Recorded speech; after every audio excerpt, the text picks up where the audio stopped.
ពីវីដេអូមុនឥឡូវនេះក្រុមរបស់ Luffy កំពុងតែធ្វើដំណើរតាមទូកតូចៗចំនួន2ហើយគោលដៅចុងក្រោយរបស់ពួកគេគឺតំបន់ Grand Line បើតាមស្ថានភាពរបស់ពួកគេនៅពេលនេះពួកគេទៅតំបន់ Grand Line អត់ទាន់បានទេគឺពួកគេត្រូវការទូកធំជាងនឹងនិងសមាជិកក្រុមច្រើនជាងនឹងនិយាយពីសមាជិកក្រុម Luffy ចង់បាននៅក្នុងក្រុមរបស់គាត់មានចុងភៅម្នាក់ហើយនិងអ្នកចម្រៀងម្នាក់ផងដែរពេលលឺអញ្ចឹង Zoro ហួសចិត្តក៏ផ្ទុះសំណើចព្រោះគាត់អត់ដឹងថា Luffy ចង់បានអ្នកចម្រៀងយកមកធ្វើអីបន្តមក Nami មើលផែនទីដឹងថានៅជិតៗហ្នឹងមានភូមិមួយឈ្មោះ Sirap អញ្ចឹងពួកគេក៏សម្រេចចិត្តទៅកាន់ទីនោះដើម្បីរកមើលទូកធំហើយនិងសមាជិកក្រុមបន្ថែមទៀតគ្រាន់តែពួកគេទៅដល់ភ្លាមស្រាប់តែមានបរិយាម្នាក់ឈ្មោះ Usopp តាំងខ្លួនជាចៅសមុទ្រទៅស្ទាក់ពួកគេ Usopp ស្មានថាក្រុមរបស់ Luffy ហ្នឹងគឺជាក្រុមចៅសមុទ្រចង់ទៅប្លន់ភូមិរបស់គាត់ហើយគាត់បានរៀបចំទង់ចៅសមុទ្រដាក់ជុំវិញទីនោះចង់បន្លប់ភ្នែកក្រុមរបស់ Luffy ឲ្យមើលឃើញថាគាត់មានគ្នាច្រើននៅពេលនោះមីណាឆ្លាតមើលដឹងថាក្រុមរបស់ Usopp ហ្នឹងយ៉ាងច្រើនមានគ្នា3នាក់ហើយប៉ិតដូចជានាងស្មានមែនហ្នឹង3នាក់ហ្នឹងសិតតែជាក្មេងៗទៀតបន្តមកពេលឃើញកូនចៅរបស់ Usopp រត់ចោលគាត់អស់ Luffy ក៏ផ្ទុះសំណើចធ្វើឲ្យ Usopp ខឹងក៏យឹតជំពាមចង់បាញ់គាត់ពេលនោះ Luffy បាននិយាយគម្រាមទៅកាន់ Usopp ថាអាវុធមិនមែនប្រើសម្រាប់គម្រាមគេទេតើហ៊ានយកជីវិតមកបដូរអត់ពាក្យគម្រាមហ្នឹងធ្វើឲ្យ Usopp ព្រមចោះចាញ់ហើយដោយសារ Luffy ថាគាត់និយាយបានល្អពេលនោះ Luffy បានសើចហើយនិយាយថាពាក្យហ្នឹងគាត់រៀននិយាយតាមសែងទេបន្ទាប់ពីដឹងថា Luffy ស្គាល់សែងពួកគេក៏បាននិយាយត្រូវគ្នាព្រោះប៉ារបស់ Usopp ឈ្មោះ Yasop ក៏ជាកូនចៅម្នាក់របស់សែងដែរបន្តមកពេលនិយាយគ្នាបានបន្តិច Usopp នឹកឃើញថាគាត់មានការត្រូវធ្វើហើយក៏សុំចេញទៅមុនហើយគ្រាន់តែ Usopp ចេញទៅបានមួយស្ទុះក្មេងៗដែលជាកូនចៅរបស់ Usopp បានមកដល់នៅពេលនោះពួកគេបានសម្លុតក្រុមរបស់ Luffy ឲ្យប្រាប់ភ្លាមថាយក Usopp ដែលជាមេរបស់ពួកគេទៅលាក់ទុកនៅកន្លែងណាហើយ Zoro បានកុហកពួកគេថាគាត់ស៊ី Usopp ចូលទៅក្នុងពោះបាត់ហើយកុំនិយាយបន្លាយក្មេងមើលបានអត់បន្តមកពួកក្មេងៗបាននាំក្រុម Luffy ទៅផ្ទះមួយដែលធំជាងគេនៅក្នុងភូមិព្រោះពួកគេដឹងថាបើកាលណារក Usopp អត់ឃើញគឺ Usopp នៅផ្ទះមួយហ្នឹងUsopp មកផ្ទះហ្នឹងដើម្បីនិទានរឿងឲ្យក្មេងស្រីម្នាក់ស្ដាប់ក្មេងស្រីម្នាក់ហ្នឹងមានឈ្មោះថា Kaya ប៉ាម៉ាក់របស់នាងបានឈឺស្លាប់បាត់ទៅហើយបន្សល់ទុកនៅទ្រព្យសម្បត្តិជាច្រើនឲ្យនាងប៉ុន្តែទ្រព្យសម្បត្តិទាំងអស់នោះមិនអាចធ្វើឲ្យនាងសប្បាយចិត្តបានទេចឹងហើយទើប Usopp ចិត្តល្អតែងតែមកនិទានរឿងឲ្យនាងស្ដាប់ដើម្បីឲ្យនាងសប្បាយចិត្តពេលដឹងរឿងនឹងហើយ Luffy អត់បានខ្វល់អីទេគាត់ដឹងត្រឹមតែថា Kaya គឺជាអ្នកមានហើយគាត់ចង់ចូលទៅសុំទូកធំមួយពីនាងបន្ទាប់មក Luffy បានទាញជាពាមនាំគ្នារបស់គាត់ទាំងអស់ផ្លោះលបងចូលទៅខាងក្នុងហើយពេលឮសំឡេងក្តោងក្តាំងមេការធំប្រចាំផ្ទះហ្នឹងបានទៅដល់មេការម្នាក់ហ្នឹងមានឈ្មោះថា Klahadore ពេលទៅដល់គាត់បានចោទថា Usopp ទៅជួប Kaya គឺដោយសារតែចង់បោកលុយនាងនិយាយចង់និយាយឡើងក៏ឌៀមដាមដល់ប៉ារបស់ Usopp ទៀតព្រោះប៉ារបស់ Usopp ហ្នឹងគឺជាចៅសមុទ្រគាត់ឌីលថាប៉ារបស់ Usopp គឺជាមនុស្សអត់ខួរសុកចិត្តចោលគ្រួសារទៅស្វែងរកកំណប់ដល់ Usopp ខឹងទប់ចិត្តអត់បានក៏ដាល់ Klahadore បណ្ដាយពេញលំហឹងប៉ុន្តែឲ្យ Klahadore នៅតែអត់បិទមាត់ទៀតគាត់និយាយថាពួកអាសន្តានពីលនៅតែពីលស្លឹកឈើជ្រួតឆ្ងាយពីគល់ទេជួយចិត្តតែប្រើកម្លាំងបាយមកដោះស្រាយបញ្ហាពេលនោះ Usopp បានកបួយកអាវ Klahadore ចង់ថែមប្រមាណដៃទៀតតែ Kaya បានខាត់គាត់ហើយដេញ Usopp ចេញព្រោះនាងអត់ចូលចិត្តមនុស្សប្រើហិង្សាទេចំណែក Luffy ដែលឈរមើលហេតុការណ៍នឹងដែរខឹងជាមួយនឹង Klahadore ខ្លាំងណាស់ដែលមើលងាយចោលសមុទ្រហើយចង់តែស្ទុះទៅវាយគាត់ទេតែ Zoro បានចាប់ឃាត់បន្ទាប់មក Luffy បានតាមទៅជួប Usopp ដើម្បីជួយនិយាយគាត់សប្បាយចិត្តបន្តិចព្រោះ Luffy ធ្លាប់ដឹងថាប៉ារបស់ Usopp គឺជាមនុស្សល្អនៅទីនោះផងដែរចៃដន្យពួកគេបានឃើញ Klahadore កំពុងតែនិយាយគ្នាយ៉ាងសម្ងាត់ជាមួយនឹងបរិយាម្នាក់ទៀតនៅក្នុងការសន្ទនារបស់ពួកគេ Usopp និង Luffy ស្ដាប់ដឹងថា Klahadore ធ្លាប់ជាមេចៅសមុទ្រឈ្មោះ Kuro ចំណែកបរិយាពាក់វ៉ែនតាដោយ Michael Jackson ហ្នឹងគឺជាកូនចៅរបស់គាត់ឈ្មោះ Django ហើយនៅពេលនេះពួកគេកំពុងតែរៀបចំផែនការដើម្បីប្លន់យកទ្រព្យសម្បត្តិរបស់ Kaya ដោយស្របច្បាប់អ្វីដែលពួកគេចង់ធ្វើគឺឲ្យ Django ប្រើវិជាសណ្ដំរបស់គាត់សណ្ដំ Kaya ដោយប្រើឲ្យនាងសរសេរបណ្ដាំមរតកបកគោទ្រព្យសម្បត្តិទៅឲ្យ Kuro បន្តមកពួកគេនឹងបញ្ជូនក្រុមចៅសមុទ្រដែលជាកូនចៅរបស់ពួកគេឲ្យចូលទៅលុកលុយភូមិហើយនឹងសម្រាប់ Kaya ចោលដើម្បីឲ្យគេមើលទៅគិតថា Kaya ស្លាប់ដោយអបតហេតុពេលឮអញ្ចឹង Luffy ក្តៅចិត្តទ្រាំមិនបានក៏ស្រែកគំរាមពួកគេពីខាងលើថាកុំឲ្យធ្វើបាប Kaya ដល់ពេលបាយការ Kuro បានបញ្ជាឲ្យ Django សណ្ដំ Luffy ហើយនឹង Usopp ឲ្យដេកស្លាប់ពេលនោះ Luffy បានត្រូវសណ្ដំហើយធ្លាក់ដាំក្បាលចូលទៅខាងក្រោមចំណែក Usopp អត់អីទេព្រោះគាត់កិច្ចតន់ហេតុការណ៍នោះគ្មានអ្នកណាគិតថា Luffy នៅរស់ទេហើយ Kuro អត់ព្រួយបារម្ភថា Usopp យករឿងហ្នឹងទៅនិយាយប្រាប់គេទេដោយសារតែ Usopp ហ្នឹងពេលតនេគាត់ចូលចិត្តប្រឌិតរឿងទៅកុហកគេពេកអញ្ចឹងហើយទើបទោះបីជាគាត់យកការពិតទៅនិយាយប្រាប់គេក៏គេអត់ជឿដែរតែទោះជាយ៉ាងណាក៏ Usopp អត់បោះបង់ការព្យាយាមទេគាត់បានរត់យ៉ាងលឿនស្ដៅទៅភូមិឆ្លងកាត់តាមវងក្មេងៗនឹង Zoro ក៏អត់ឈប់និយាយគ្នាសិនដែរតាមរយៈទឹកមុខភ័យស្លន់ស្លោរបស់ Usopp ក្មេងៗមើលដឹងថានៅមាត់សមុទ្រច្បាស់ជាមានបញ្ហាធំហើយអញ្ចឹងហើយពួកគេក៏នាំ Zoro និង Nami ទៅកាន់ទីនោះហើយពិតជាបានរកឃើញ Luffy មែនហើយមើលទៅស្ថានភាពរបស់គាត់ដូចមនុស្សធ្លាក់ពីទីខ្ពស់បាក់កស្លាប់អញ្ចឹងប៉ុន្តែ Zoro មើលដឹងថា Luffy គ្រាន់តែដេកលក់ទេក៏ដាស់គាត់ឲ្យភ្ញាក់មកវិញតាមតែមើល Usopp វិញពេលទៅដល់ភូមិគាត់បានស្រែកបកោប្រកាសថាចៅសមុទ្រចិត្តមកដល់ហើយឲ្យប្រជាជនឆាប់បញ្ញាភៀសខ្លួនប៉ុន្តែនៅពេលនោះច្បាស់ណាស់ប្រជាជនអត់មាននរណាជឿ Usopp ទេព្រោះកន្លងមក Usopp អាសាកុហកគេពេកបន្ទាប់មក Usopp បានទៅផ្ទះរបស់ Kaya ដើម្បីបបួលនាងរត់ប៉ុន្តែនៅពេលដែល Usopp ប្រាប់ Kaya ថា Klahadore គឺជាចៅសមុទ្រ Kaya អត់ជឿគាត់ទេព្រោះ3ឆ្នាំកន្លងមកនេះ Klahadore ធ្វើល្អចំពោះនាងខ្លាំងណាស់ពេលនោះអង្គរៈរបស់ Kaya បានចូលមកដល់ហើយ Usopp អត់មានពេលបញ្យល់ច្រើនក៏ចាប់ចម្រិត Kaya ពេលនោះផងដែរ Usopp បានប៉ះទង្គិចគ្នាជាមួយនឹងកងសន្តិសុខពី3នាក់ហើយយើងឃើញថា Usopp បាញ់ត្រង់ខ្លាំងណាស់ប្រើតែជាពាមួយអាចទប់ទល់ជាមួយនឹងកាភ្លើងបានបន្ទាប់ពីចាត់ការក្រុមសន្តិសុខអស់ហើយ Usopp ចង់អូដៃ Kaya រត់តែត្រូវបាននាងផ្ទះម្ដាយ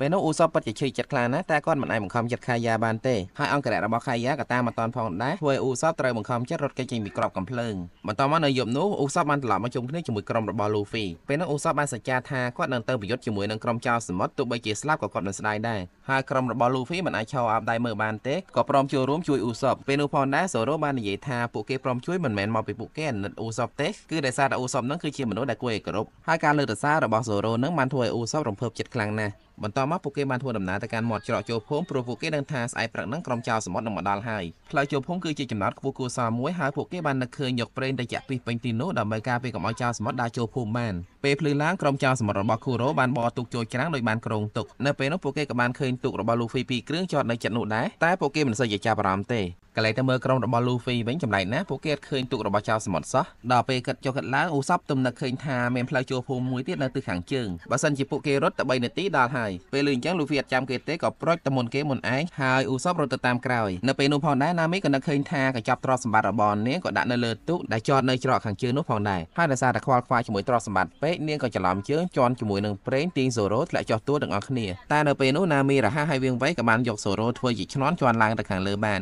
នត្រឡប់ទៅមើលផ្លូវចូលភូមិនៅទិសខាងជើងវិញក្រុមចៅសមុទ្ររបស់គូរ៉ូបានសម្រុកចូលមកហើយតែត្រូវបានអ៊ូសបប្រាយពាមបាញ់ឲ្យថយក្រោយវិញតាមពិតអ្នកដែលត្រូវមកដល់មុនគេគឺលូហ្វីតែដឹងស្រាប់ហើយលូហ្វីអត់ស្គាល់ទិសតំបន់អីទេគេប្រាប់ឲ្យទៅទិសខាងជើងសង្ស័យរត់ទៅទិសខាងលិចបន្ទាប់មកក្រុមចៅរបស់គូរ៉ូបានរកឃើញទ្រព្យសម្បត្តិរបស់ណាមីនៅលើទូកហើយបន្តិចក្រោយមកណាមីក៏បានទៅដល់ទីនោះផងដែរព្រោះនាងមិនឲ្យគេប៉ះទ្រព្យសម្បត្តិរបស់នាងទេពេលនោះពួកគេពីរនាក់ពិតជាក្លាហានណាស់រួមគ្នាទប់ទល់ជាមួយនឹងក្រុមចៅមួយក្រុមប៉ុន្តែទោះបីជាពួកគេខំប្រឹងប្រែងយ៉ាងណាក៏មិនអាចទប់ជាមួយពួកចៅជាច្រើនអ្នកនឹងបានដែរតែសំណាងណាស់ដែលពេលនោះសូរ៉ូនិងលូហ្វីបានមកជួយពួកគេទាន់ពេលវេលាការប្រយុទ្ធបន្តទៀតចាំងហ្គោបានប្រើក្បាច់សណ្ដំដាក់កូនចៅគាត់ឲ្យខ្លាំងទាំងអស់គ្នាបន្ទាប់ពីត្រូវសណ្ដំហើយកូនចៅរបស់គាត់ម្នាក់មានកម្លាំងអាចវាយបំបីថ្មភ្នំបានពេលនោះមិនត្រឹមតែកូនចៅរបស់ចាំងហ្គោទេដែលត្រូវសណ្ដំសូម្បីតែលូហ្វីល្ងីល្ងើរបស់យើងក៏ត្រូវសណ្ដំរបស់គេដែរប៉ុន្តែវាគឺជារឿងល្អមួយព្រោះលូហ្វីពេលនេះមានកម្លាំងមហាសាលអាចទប់ទល់ជាមួយនឹងមនុស្សច្រើនអ្នកបាន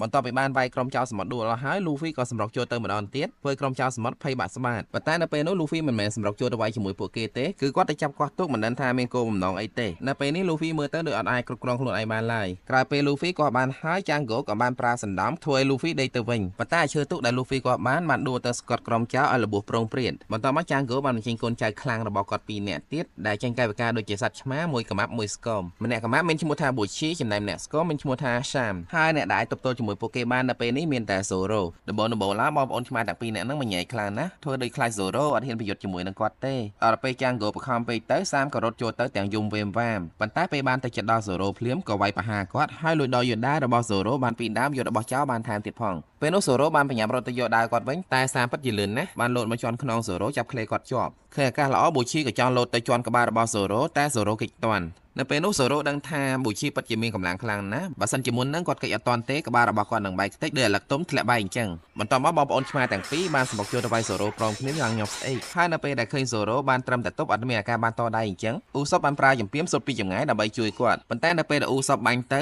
ស្រាប់តែសូរ៉ូយកខ្លួនមករងគ្រាប់ចំពាមហើយភ្លាមនោះបងប្អូនឆ្មាទាំងពីរក៏មានឱកាសខ្វាច់ត្រូវសូរ៉ូម្នាក់ម្យ៉ាងផងដែរបន្ទាប់មកណាមីបានវិភាគដឹងថាការដែលសូរ៉ូយកខ្លួនមករងគ្រាប់ចំពាមគឺដោយសារតែគាត់ចង់ការពារនាងហើយនឹងអ៊ូសបបើសិនជាគ្រាប់ចំពាមបាញ់ត្រូវបងប្អូនឆ្មាណាមួយពួកគេនឹងខឹងហើយសម្រុកទៅវាយប្រហារណាមីហើយនឹងអ៊ូសបនោះពីរអ្នកហ្នឹងច្បាស់ជាមានគ្រោះថ្នាក់បន្ទាប់មកពេលឃើញសូរ៉ូមានដាវតែមួយមិនអាចវាយបកទៅកាន់បងប្អូនឆ្មាទាំងពីរបានណាមីក៏សម្រេចចិត្តរត់ចូលទៅយកដាវឲ្យសូរ៉ូថែមទៀតតែនាងត្រូវបានចាំងហ្គោប្រើកងនៅដៃរបស់គាត់អូសឲ្យរបួសខ្នងបន្ទាប់មកមិនដឹងមានរឿងអីទេបងប្អូនឆ្មាទាំងពីរហើយនឹងចាំងហ្គោដូចជាភ្ញាក់ផ្អើលហើយខ្លាចខ្លាំងណាស់ព្រោះពេលនោះពួកគេឃើញខូរ៉ូដែលជាមេរបស់ពួកគេបានទៅដល់ទីនោះផងដែរការដែលខូរ៉ូទៅកាន់ទីនោះដោយសារតែគាត់ខឹងខ្លាំងព្រោះកូនចៅរបស់គាត់ធ្វើការយឺតយ៉ាវប៉ុន្តែនៅពេលនោះផងដែរបងប្អូនឆ្មាទាំងពីរបែរជាមានកំហឹងជាមួយខូរ៉ូដែលទុកពួកគេចោលរយៈពេល3ឆ្នាំនៅលើសមុទ្រមិនអើពើជាមួយពួកគេដល់ពេលអញ្ចឹងពួកគេក៏មានកំណត់ក្បត់សម្រុកទៅវាយប្រហារខូរ៉ូវិញដើម្បីបំបត្តិកំហឹងនៅពេលហ្នឹងពួកគេដែលខ្លាំងគួរសមដែរមិនអាចធ្វើអីខូរ៉ូបានសោះព្រោះខូរ៉ូមានក្បាច់ពិសេសម្យ៉ាងដែលគេហៅថា Pussy Foot Maneuver ជួយឲ្យគាត់ផ្លាស់ទីបានលឿនអាវុធរបស់ខូរ៉ូគឺផ្លែដៃដែលគាត់ពាក់នៅម្រាមដៃរបស់គាត់ដែលមើលទៅដូចគាត់មានកញ្ចក់វែងអញ្ចឹងចឹងហើយទៅគេតែងតែឃើញគាត់ត្រឡប់លាដៃលើកវ៉ែនតាការប្រយុទ្ធគ្នានៅលើនោះខូរ៉ូបានចាប់បងប្អូនឆ្មាទាំងពីរភ្ជង់ហើយក៏មានថាគាត់ទុកពេលឲ្យ5នាទីបើចាត់ការក្រុមរបស់លូហ្វីអត់បានទេគាត់នឹងសម្លាប់ពួកគេចោលទាំងអស់ បន្ទាប់មកបងប្អូនឆ្មាទាំងពីរក៏បែរក្បាលទៅរកសូរ៉ូវិញហើយណាមីក៏ដឹងថាសូរ៉ូត្រូវការដាវរបស់គាត់បន្ថែមទៀតដើម្បីទប់ទល់ជាមួយពួកគេក៏ទាត់ដាវរបស់សូរ៉ូទៅឲ្យគាត់ពេលបានដាវគ្រប់ចំនួនវិញហើយសូរ៉ូប្រើតែមួយក្បាច់ទេអាចចាត់ការបងប្អូនឆ្មាទាំងពីរបានយ៉ាងងាយឃើញចឹងហើយក្រុមចៅសមុទ្រផ្សេងទៀតមានការភ្ញាក់ផ្អើលខ្លាំងណាស់រហូតដល់ចំហមកធំបិទអត់ចិត្តទេពេលនោះខូរ៉ូចាប់ផ្ដើមរាប់នាទីទៀតហើយថានៅសល់4នាទីទៀតហើយកន្លែងទៅមើលលូហ្វីវិញនៅដីលក់ស្រួលណាស់អត់ទាន់ភ្ញាក់ទេបន្តមកទៀតបងប្អូនឆ្មាម្នាក់កំាប់ដៃឈ្មោះប៊ូឈីនៅដឹងខ្លួនបានសុំឲ្យចាងហ្គោជួយសណ្ដំគាត់ឲ្យខ្លាំងជាងមុនហើយចាងហ្គោក៏អត់កំណាញ់ដែរក៏ជួនតាមសំណុំពរបន្ទាប់ពីត្រូវសណ្ដំហើយប៊ូឈីបានរីកមាឌធំជាងមុនគុណនឹង3ពេលឃើញចឹងណាមីបាននឹកឃើញរត់ទៅដាស់លូហ្វីឲ្យងើបមកជួយហើយចាងហ្គោអត់ដឹងថាណាមីចង់ធ្វើអីទេព្រោះគាត់គិតថាលូហ្វីស្លាប់បាត់ហើយប៉ុន្តែគាត់មិនឲ្យណាមីសម្រេចបំណងទេក៏គប់កងរបស់គាត់បំរុងសម្រាប់នាងចោលតែចៃដន្យអីលូហ្វីភ្ញាក់ដឹងខ្លួនហើយខឹងណាមីជន់ក្បាលគាត់ក៏ទាញជើងនាងឲ្យដួលធ្វើក៏ហោះចូលទៅក្នុងមាត់របស់គាត់ផ្លុកគួរចាប់អារម្មណ៍ផងដែរថាលូហ្វីមានថ្មិញខ្លាំងណាស់អាវុធល្មមគាត់អាចខំបែកពេលនោះណាមីបាននិយាយផ្ដាំទៅកាន់លូហ្វីថាការប្រយុទ្ធលើកនឹងពួកគេត្រូវតែឈ្នះដើម្បីការពារទ្រព្យសម្បត្តិរបស់នាងឲ្យបានគង់វង្ស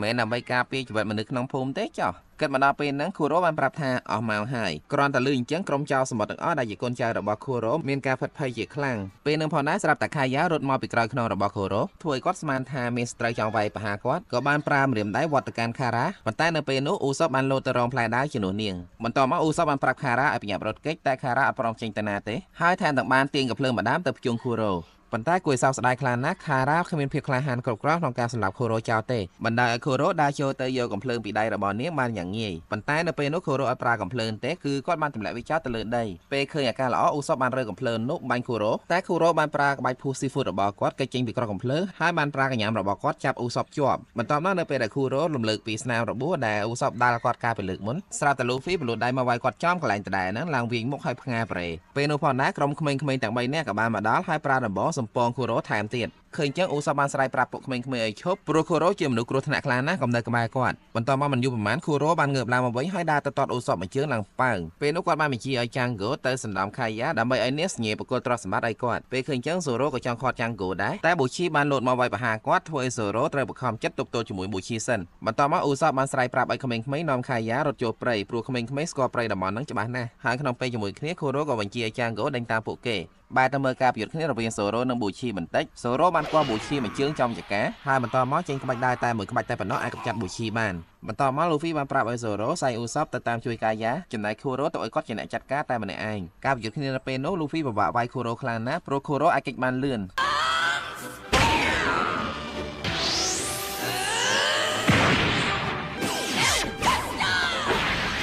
នៅពេលនោះខូរ៉ូអាចសុតលូហ្វីបានម្ដាយហើយគាត់បានចិត្តក៏ចង់សម្រុកចូលទៅវាយលូហ្វីបន្តទៀតតែវាយត្រូវដុំថ្មព្រោះលូហ្វីបានទាញដុំថ្មមកផ្ទាំងធំយកមករងការវាយនៅលើនោះកញ្ចក់ដៃរបស់ខូរ៉ូបានកប់ចូលទៅក្នុងថ្មជួយឲ្យលូហ្វីមានឱកាសកាច់បំបាក់កញ្ចក់ដៃរបស់គាត់បានម្ខាងហើយបន្តមកលូហ្វីក៏បានប្រើដុំថ្មនោះវាយទៅកាន់ខូរ៉ូមកដំហឹងបន្តមកសាច់រឿងបានកាត់ទៅមើលខាយ៉ាវិញម្ដងដែលពេលនេះចាងហ្គោបានតាមទាន់ពួកនាងហើយគាត់បានចាប់ក្មេងៗធ្វើបាបដើម្បីបង្ខំឲ្យខាយ៉ាឈប់រត់និងព្រមចុះហត្ថលេខាពេលនោះដើម្បីជួយក្មេងៗខាយ៉ាបានយល់ព្រមទោះបីដឹងថាក្រោយចុះហត្ថលេខាហើយគេនឹងសម្លាប់នាងចោលក៏ដោយនិយាយពីសូរ៉ូនិងអូសបវិញក៏ទៅជិតដល់ទីនោះផងដែរហើយនៅពេលនោះពួកគេបានលើកក្មេងៗស្រែកពីចម្ងាយមូលហេតុដែលក្មេងៗស្រែកគឺដោយសារតែចាងហ្គោចង់សម្លាប់ខាយ៉ាក្រោយពេលនាងបានសញ្ញាលើលិខិតផ្ទេរទ្រព្យសម្បត្តិរួចនៅពេលនោះសូរ៉ូបានបញ្ញាប់រត់មកជួយនាងពីចម្ងាយដែរតែប្រហែលជាអត់ទាន់ពេលទេសំណាងដែរដែលក្មេងៗចេះតែឃើញយកប៉ែទៅបុកកញ្ចុញអុយរបស់ចាងហ្គោធ្វើឲ្យគាត់មានការឈឺចុកចាប់ហើយនឹងអាចពជាពេលបានខ្លះប៉ុន្តែទោះជាយ៉ាងណាក៏សូរ៉ូមិនអាចចូលមកជួយទាន់ពេលដែរតែពួកគេនៅមានអ៊ូសបម្នាក់ទៀតដែលចេះប្រើគ្រាប់ចម្រៀមបាញ់ពីចម្ងាយហើយដូចយើងដឹងស្រាប់ហើយអ៊ូសបបាញ់ត្រង់ណាមិនចេះខុសទេនៅទីបំផុតពួកគេអាចកម្ចាត់ចាងហ្គោបានសម្រេចត្រឡប់ទៅមើលលូហ្វីវិញពេលនេះគាត់នៅតែបន្តប្រយុទ្ធជាមួយនឹងខូរ៉ូហើយខូរ៉ូនៅតែចង់ប្រើក្បាច់ភូស៊ីហ្វូរបស់គាត់ដដែលហ្នឹងដើម្បីវាយប្រហារលូហ្វីតែពេលហ្នឹងទៅមិនរួចជាមួយលូហ្វីទេគ្រាន់តែលូហ្វីបលូដៃឲ្យគវាមជុំដឹងត្រូវខូរ៉ូហើយបន្តមកខូរ៉ូបានបញ្ចេញក្បាច់ពិសេសមួយទៀតដែលដើររេរាដោយមនុស្សបែកថ្នាំអញ្ចឹងប៉ុន្តែមើលទៅក្បាច់ហ្នឹងមិនមែនធម្មតាទេព្រោះកូនចៅរបស់គាត់ទាំងអស់ខ្លាចក្បាច់ហ្នឹងខ្លាំងណាស់